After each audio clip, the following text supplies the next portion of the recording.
Cette vidéo devait être entièrement axée sur la construction de la paroi arrière qu'on a fait avec l'aide de potes et qu'on a fini.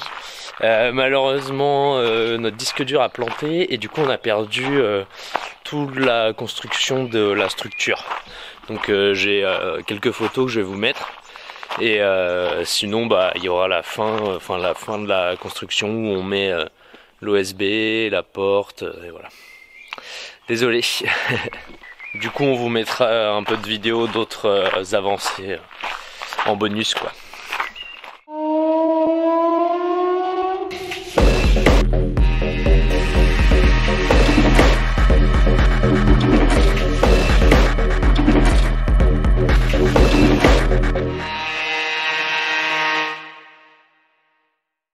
Aujourd'hui on va finir de mettre les chevrons au fond du camion sur la paroi arrière et on va essayer d'avancer encore la paroi où il y aura la porte et le bardage.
Du coup là on a rajouté des renforts ici parce qu'il va y avoir la grande porte en bois arrondi qu'on vous a déjà montré et en fait elle est hyper lourde, du coup vu qu'elle s'ouvre comme ça, ici il fallait qu'on ait de quoi tenir tout le poids de la porte quand elle est ouverte.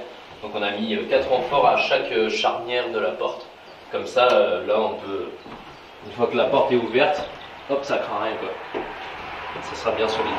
Et on a surélevé la porte pour qu'il y ait une plus petite différence entre le plancher du salon et le seuil de porte.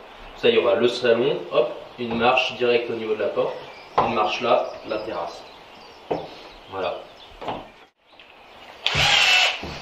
Du coup là on va mettre des tasseaux entre les charnières et on va laisser de l'espace pour mettre une charnière en haut, une charnière en bas après.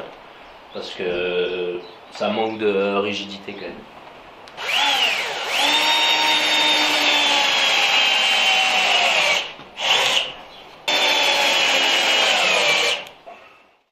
Et on a des nouveaux copains qui nous aident.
la grosse porte.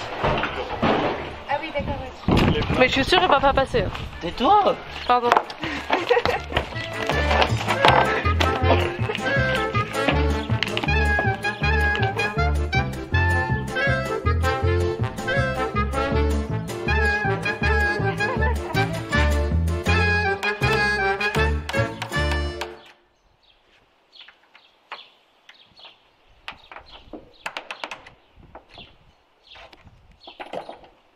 Vas-y. Ouais, attends.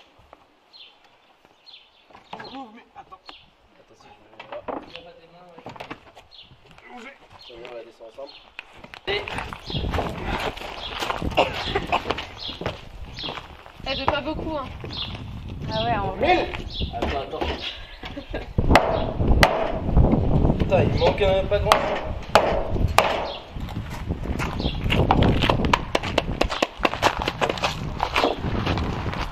C'est bien sûr, ça coupe avec la Non, ça va. Hein. C'est juste, j'aime pas quand ça bouge.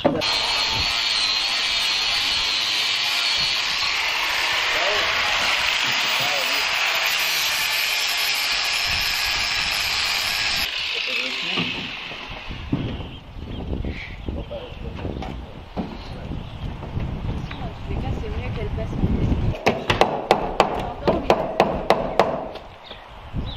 en Normalement, là on a le tourné du côté. Tape un peu le marteau. Ouais, des fois. Attends, le reste est vissé.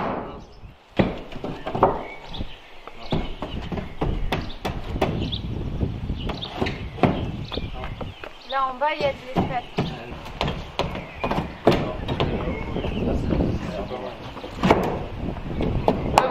Vous pouvez redescendre un peu.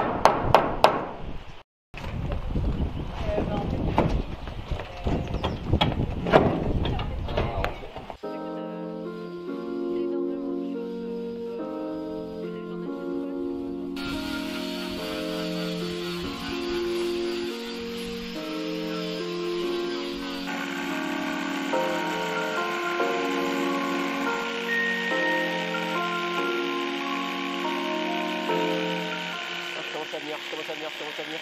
Oh, j'ai peur, je commence à venir. Oh, j'arrive. Oh, j'arrive. Ah oui. Oh.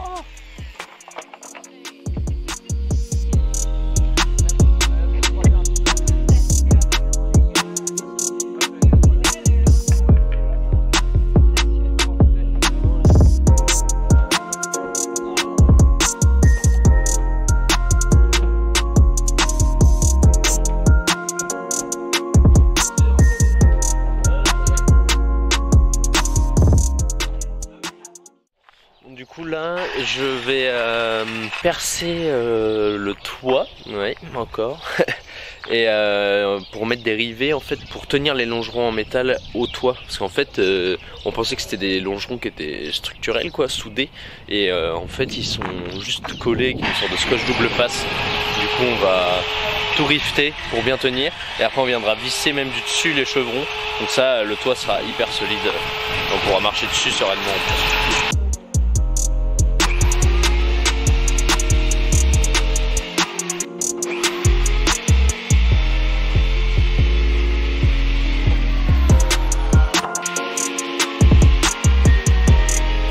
Alors aujourd'hui je vais rifter le toit au longeron en métal, histoire que ce soit bien solidaire, et j'ai chopé des vis à tôle pour venir visser les chevrons par le toit aussi. Donc là on a fait des petits trous déjà, c'est pas facile à voir du coup, il va falloir que je les cherche au fur et à mesure. Bon, je vais mettre un peu de silica et après les rivets.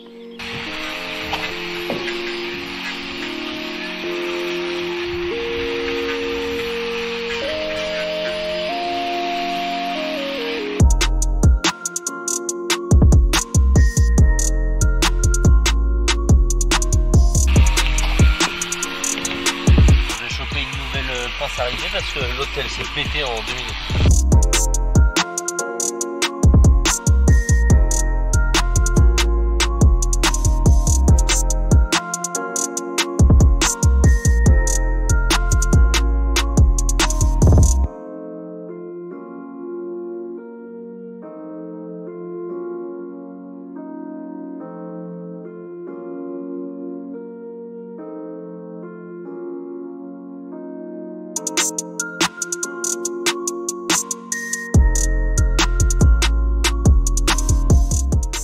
chopé à Brico Dépôt des vis à tôle.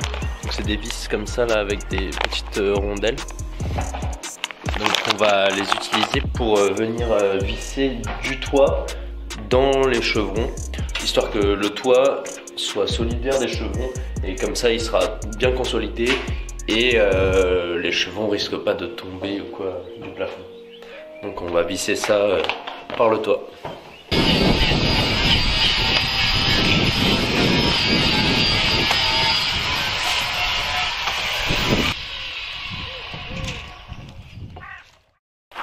Hier j'ai pas pu finir de fixer les chevrons au toit. Enfin j'ai à peine commencé, j'en ai mis qu'un. Parce qu'il a commencé à pleuvoir donc je pouvais pas mettre de sika et tout. Alors je vais mettre ça bien étanche. Et ça y est, on a fini la porte. Hop. On est trop content. Il va se faire nickel. On a mis du temps. Hein. On a essayé au moins 15 fois. Et on a raboté, on a remis. Et le cadre est souple un peu, du coup ça se calait pas bien. Mais là avec Jérémy on a réussi à mettre bien. Ouais, c'est ça, avec les portes qu'on achète d'occasion, tu peux pas être sûr que ça va être parfait. Et là c'est top. Bon, après toutes ces vidéos remplies de monde, on se retrouve tout seul finalement. Donc faut que je trouve des solutions pour pouvoir mettre les trucs tout seul, parce que Yo a pas mal de travail là avec tous ses bijoux. Du coup, faut que j'utilise 3 chevrons pour en faire tenir un pour aller le visser du plafond.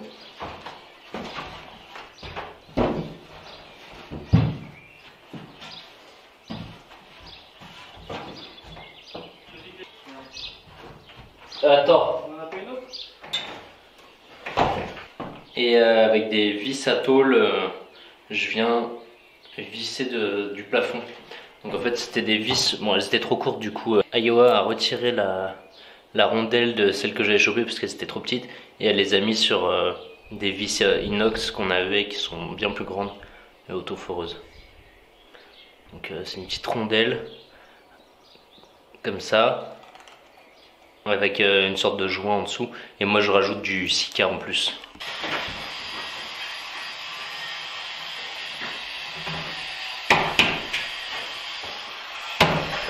Hop, je casse ça.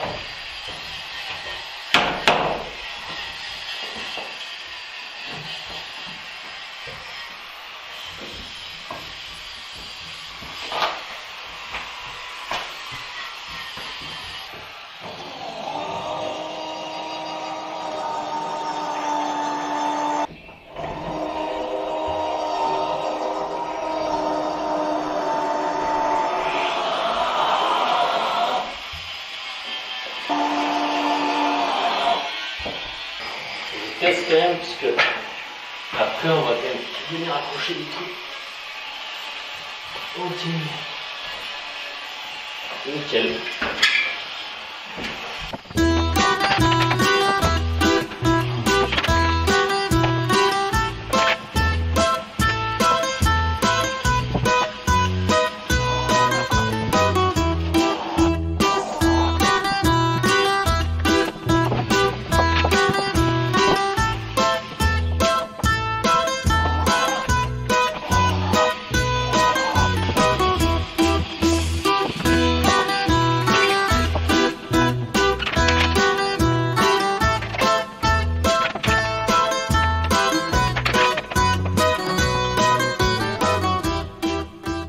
Alors aujourd'hui je vais mettre des traverses, je vais en mettre plus. Il y a un pote qui est passé hier, il nous a conseillé d'en mettre plus et d'autres gens nous avaient dit aussi d'en mettre plus. Et du coup on va mettre des traverses tout le long pour que les plaques de USB, au moins celles des extérieurs, reposent sur leur partie longue. Bon, je le démarre pour un peu renflouer les batteries et le faire tourner un peu.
là.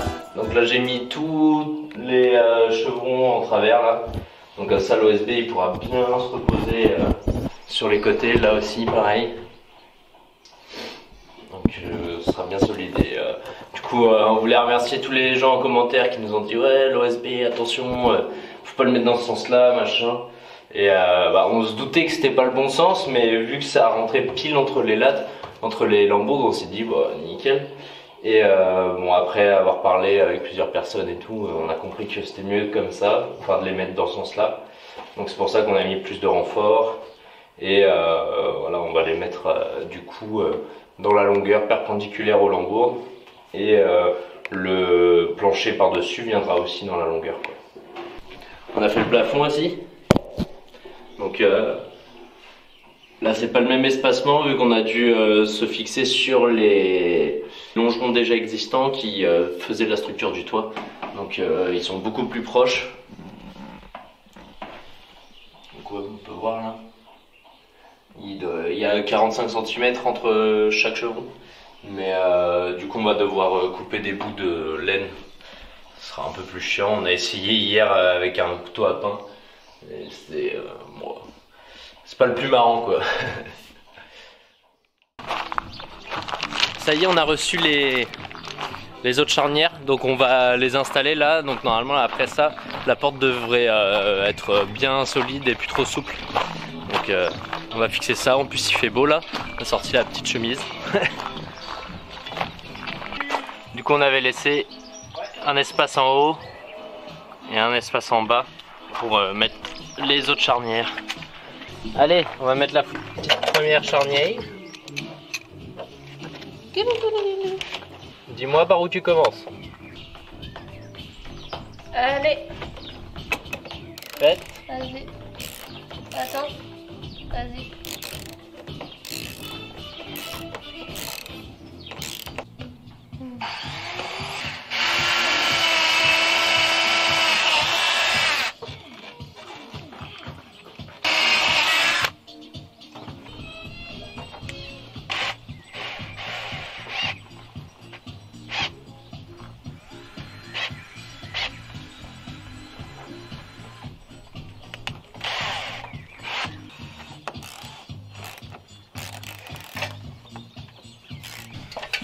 Très bien.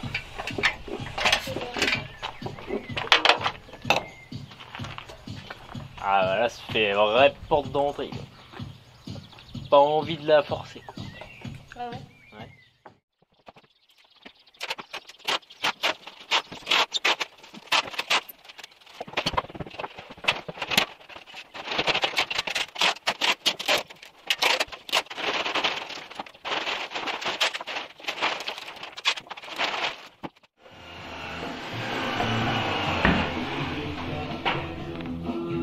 Bon là il fait bien chaud là, il y a du soleil et avec tous les sacs poubelles noirs sur les fenêtres, ça chauffe grave. Là j'ai mis une bâche en plus aussi.